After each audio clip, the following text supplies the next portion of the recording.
பக்தர்களை காக்கும் அருள் சக்தி, தீமையை அழிக்கும் வீர சக்தி, அதுவே பத்ரகாளி அம்மன். உலகில் தர்மம் நிலைநிற்க, அசுரர்கள் அழிய பரம சக்தியாக தோன்றிய தாய். புராணக் கதைகளின்படி அசுரர்கள் தர்மத்தை அழித்து தேவர்கள் கூட அஞ்சும்படி உலகை ஆட்சி செய்தனர். அப்போது பரமசிவன் கோபத்தில் மூன்றாம் கண்ணை திறந்தார்.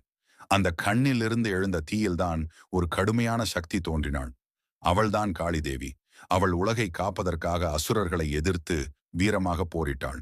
அசுரர்களை அழித்தவுடன் தேவதைகள் அனைவரும் அவளை பத்ரகாளி என்று போற்றினர். பத்ரா என்பதற்கு சுபம், நல்லது. காளி என்பதற்கு அழிக்கும் ஆற்றல். இரண்டும் சேர்ந்து பக்தர்களுக்கு நன்மை தரும், தீமையை அழிக்கும் சக்தி. பத்ரகாளி அம்மன் பொதுவாக கடுமையான ரூபத்தில் காணப்படுகிறாள். கையில் வாள், திரிசூலம், கழுத்தில் அசுரர்களின் தலைகள், முகத்தில் வீர ஒளி. இவை அனைத்தும் தீமைக்கு அச்சமூட்டும் வடிவம். ஆனால் பக்தர்களுக்கு இவர் அன்பான தாயாக அருள் புரிவாள்.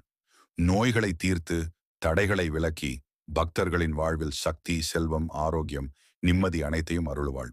பத்ரகாளி அம்மனை மனமாற நினைத்தால் வாழ்க்கையில் எந்த துன்பமும் நெருங்காது. இருள் விலகி நற்கதி மலரும். அன்னையின் திருவடி சரணம் எப்பொழுதும் அனைவரையும் காக்கட்டும்.